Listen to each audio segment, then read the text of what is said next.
Bonjour à tous et bienvenue dans votre édition consacrée à l'actualité régionale. Dans les titres, ce jeudi, près de 6000 personnes dans les rues de Paris pour dire oui à l'indépendance d'Arkea. La plupart venaient de Bretagne, le siège social de la banque étant dans le Finistère. Nous avons suivi cette mobilisation. 6 ans après les faits, le procès de la conductrice impliquée dans le décès d'Owen s'est tenu à Brest. Les médicaments pris par l'automobiliste seraient responsables. Le point sur l'audience dans un instant. Et puis nous avons assisté à l'événement Handiport à Binic. Le maître du port convie chaque année plusieurs dizaines de personnes en situation de handicap à venir découvrir les activités maritimes. Voilà pour les principaux titres de cette édition. Tout de suite, votre JT breton du jeudi 17 mai 2018. 6000 personnes, principalement venues de Bretagne, ont défilé ce jeudi de la place de la Bastille vers le ministère de l'économie à Paris. Une mobilisation pour marquer la volonté d'indépendance de la banque Arkea de sa maison mère, le Crédit Mutuel. Il y a quelques semaines, une consultation avait été menée auprès des caisses locales de Bretagne, du Massif central et du Sud-Ouest. L'indépendance avait été votée. Reste maintenant à convaincre les instances nationales. Les manifestants sont partis dans un train spécialement affrété à 5h30 de Brest ce jeudi matin, des salariés motivés pour la défense de leur entreprise. Quand on est spolié sur les valeurs du mutualisme et qu'on va nous faire des leçons de choses, c'est pas la peine.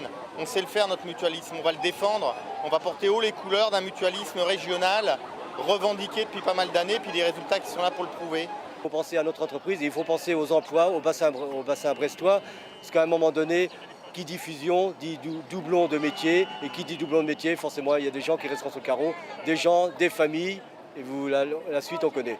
On parlait de ça de la finistérisation, comme disait un certain ministre, Chevènement, et là on est en plein dedans. Il y a eu un vote démocratique, et maintenant que le vote a été fait, il faut que la démocratie passe. C'est ça l'important. On est dans un pays démocratique, le vote a été fait, le capital appartient aux sociétaires, les administrateurs ont voté. Maintenant, il faut que la démocratie se fasse respecter. C'est ça l'enjeu. Et ce rassemblement ne mobilise pas seulement les salariés du groupe privé. Dans la région, ce sont près de 6000 emplois qui seraient touchés. Des élus et des représentants du monde économique étaient donc également présents, dont beaucoup de maires de communes finistériennes. Christophe Boucher, présent sur place, a recueilli leurs réactions. Quand il y a des fusions, des centralisations, il y a effectivement des doublons et forcément c'est Paris qui souvent, Paris ou d'autres régions qui récupèrent la mise et on ne peut plus laisser partir les centres de décision de nos territoires. On est arrivé dans une impasse et cette indépendance elle est je pense légitime et elle est nécessaire pour qu'en réalité les deux groupes puissent continuer leur développement parce que moi je ne suis pas l'un contre l'autre, je suis pour qu'on ait notre banque bretonne historique qui puisse continuer à se développer. Il se trouve que c'est une des banques les plus modernes qui s'est lancée dans le digital elle est en concurrence en fait avec le système qui la chapeaute. Ça ne peut pas durer. Donc nous sommes contre la centralisation des emplois. Nous avons besoin des emplois qualifiés à Brest et sur le bassin d'emploi. Pour nous, agriculteurs, c'est fondamental parce qu'ils seront plus près des problématiques agricoles et agroalimentaires.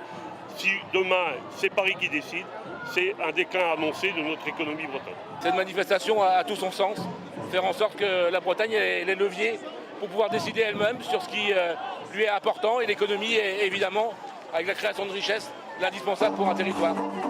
Et à noter que face à cette manifestation, des voix dissonantes se font entendre. Certains salariés ont témoigné de pression de la part de la direction d'Arkea, comme le révèlent ces citations de salariés parues dans le Télégramme ce jeudi.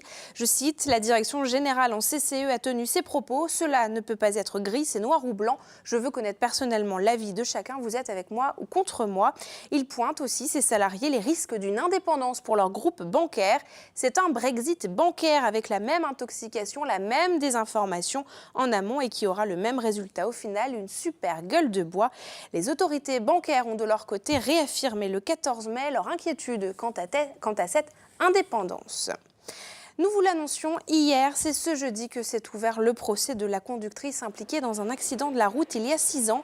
Accident qui avait conduit au décès du jeune Owen alors qu'il circulait à vélo. Il avait été percuté par cet automobiliste. La conductrice avait pris des médicaments au moment des faits. C'est donc sur ce point que s'est porté le débat. Une audience qui a duré près de 4 heures à Brest. Frédéric Lorenzon a rencontré les avocats des deux parties. On a une prévenue qui prenait des médicaments sur les boîtes desquelles il est inscrit qu'il est interdit de conduire.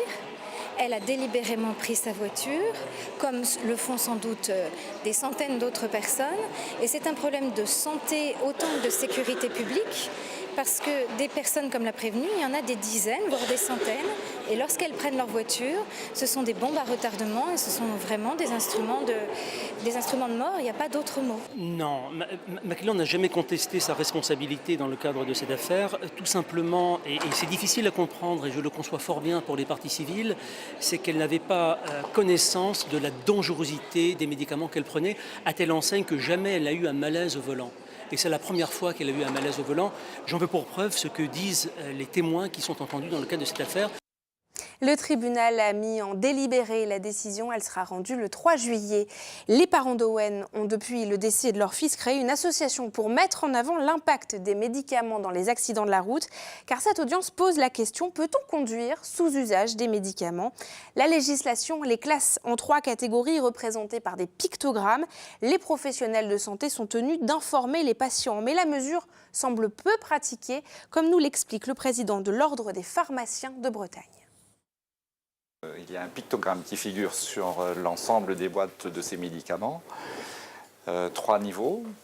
Un niveau de première vigilance où on rappelle aux patients de lire la notice avant de prendre le volant.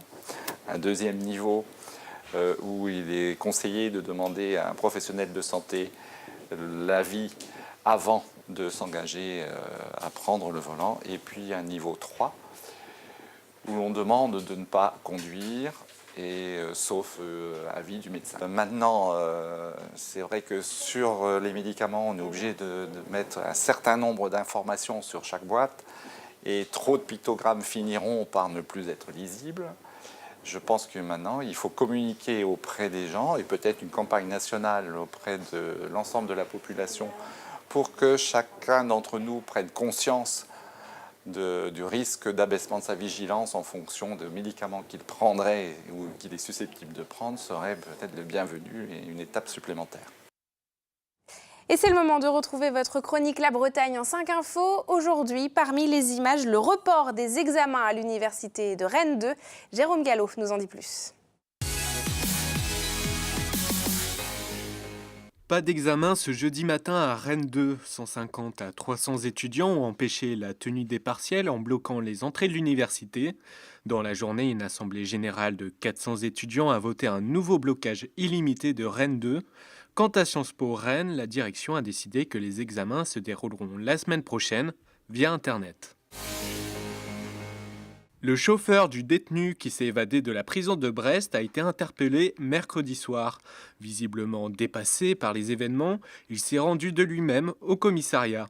Un mandat de recherche a été diffusé pour retrouver le Landernéen qui était en détention pour vol. Le ministère de la Justice a confirmé que cet homme de 21 ans est fiché S en raison de sa radicalité religieuse. À Notre-Dame-des-Landes, les expulsions ont repris ce jeudi à l'aube. Comme le montrent ces images tournées par la gendarmerie nationale, une dizaine de squats sont visés. Les personnes en cours de régularisation ne seraient pas concernées. Au total, 21 escadrons sont mobilisés, soit environ 1500 militaires. Le personnel des EHPAD est toujours mobilisé pour dénoncer ces conditions de travail. Ce jeudi, les employés des 2 établissements de Quimper et de celui de Plougonec ont manifesté devant le CCAS. Ils dénoncent leur manque de moyens qui se répercute sur la prise en charge des résidents. À l'appui, le rapport du Comité consultatif national d'éthique qui pointe une forme de maltraitance dans les EHPAD en France. Et on finit ce tour de Bretagne, les pieds dans l'eau ou dans la vase. L'artiste Natacha Panot a plongé ce jeudi dans un plan d'eau du château de Kerninon, près de Lannion. Elle y a installé un plateau qui porte 364 verres et une assiette. Une œuvre qui nécessite un peu de réflexion. Elle entend traiter de la question de l'alcoolisme. À Ploërmel, dans le Morbihan, les premières esquisses du futur lycée public ont été dévoilées ce jeudi matin. Le futur bâtiment de 11 000 mètres carrés pourra accueillir 865 élèves pour un budget prévu de 35 millions d'euros. Alors c'est un lycée qui est attendu depuis des dizaines d'années et qui est espéré pour la rentrée 2020 puis 2021. Mais le président de la région Bretagne l'assure, il sera bien opérationnel en 2022. Fanny Cocognier l'a rencontré ce jeudi matin. Il y a des garanties, plusieurs garanties. D'abord, le fait que l'argent est là. Nous avons voté le budget, c'est quelque chose d'important. Deuxièmement, l'architecte est choisi, les plans sont dessinés, nous allons arriver en phase permis de construire. Troisièmement, les terrains sont achetés. Et la ville a un grand projet d'aménagement, notamment d'un pôle d'échange multimodal à proximité du lycée. Et enfin, j'ai annoncé ce matin un début de travaux pour le printemps 2020. Printemps 2020, c'est encore dans ce mandat, je serai encore présent. Et donc à partir de là, je pourrai répondre de ma promesse. Printemps 2020, début des travaux. Nous allons maintenant dans les Côtes-d'Armor pour découvrir un événement baptisé Handiport. Depuis ce mercredi, les personnes en situation de handicap peuvent goûter au plaisir des activités maritimes. Lancé il y a 7 ans, ce rendez-vous est devenu incontournable. Plus de 150 personnes y participent jusqu'à ce samedi et le succès est au rendez-vous, comme nous le montre Mathilde Kemener. Durant 3 jours, 150 personnes en situation de handicap peuvent monter sur un bateau, partir en mer et peut-être même devenir capitaine le temps d'une matinée. Très content, ça bouge, c'est rigolo d'être sorti du bateau. Du coup, ça leur fait découvrir déjà qu'eux aussi peuvent faire du bateau. Et en plus, toutes les sensations. Et puis, comme vous avez pu voir, là, il y a des jeunes qui peuvent tenir la barre. Donc, c'est important aussi. C'est des nouvelles choses pour eux. Sur les 25 centres intéressés, seulement une quinzaine peuvent y participer. Cet événement baptisé Handiport a du succès et pas seulement auprès des personnes en situation de handicap. On a pris tellement de plaisir l'an dernier qu'on a eu envie de revenir. Pour moi, c'est mon quotidien, faire du bateau. Pour eux, c'est quelque chose d'extraordinaire et juste dans leur regard, on le voit en fait. Et c'est vraiment un plaisir pour nous de partager ça avec eux. À l'initiative de ces journées, le maître du port de Binic, sa femme et son fils étant en situation de handicap, il veut montrer que le monde maritime est ouvert à tous les publics. Je pense qu'on est les premiers à Binic à avoir créé ça, on a la chance. Et certains jeunes continuent dans le milieu de la mer, il y en a qui vont vouloir faire de la voile adaptée, il y en a qui vont vouloir faire du bateau à moteur, du ski nautique certains, puis il y en a même qui vont tenter la plongée sous-marine. On a un retour extrêmement positif sur des enfants autistes, sur des enfants qui étaient enfermés sur eux-mêmes, on arrive à les éveiller grâce au monde de la mer. Et pour prolonger cette action tout au long de l'année, il vient de créer une association. Le but étant d'acheter un bateau, cette fois-ci adapté. Il recherche en ce moment des financements pour l'acquérir. Le Brest-Bretagne Handball enchaîne les succès. Après avoir gagné la Coupe de France début mai, le club s'est qualifié ce mercredi soir pour la finale du championnat de France. À Brest, les joueuses ont gagné la demi-finale retour de LFH face à Besançon, avec notamment un but de la gardienne Cléopâtre Darleux. En finale, les joueuses affronteront Metz, comme l'an dernier d'ailleurs, où les Messines avaient fini par s'imposer. Résultat ce mercredi et ce samedi. On va écouter tout de suite les réactions de l'équipe au micro de Ludovic Jean. La logique est respectée entre guillemets, mais au vu du match aller, c'était pas du tout la logique. Parce qu'on avait fait un non-match, elles avaient super bien joué tactiquement et on savait que ça allait être compliqué, qu'on pouvait ne pas passer. Franchement, on n'était pas sereine du tout. On est très contents, ce sera notre deuxième finale du championnat de France de suite. Pour être capable de gagner Metz sur 2 matchs, il va falloir qu'on soit capable de hisser notre niveau de jeu à un niveau européen. J'espère qu'on sera capable de le faire au moins un match et puis après on verra sur l'ensemble des 2 matchs ce qu'il en sera.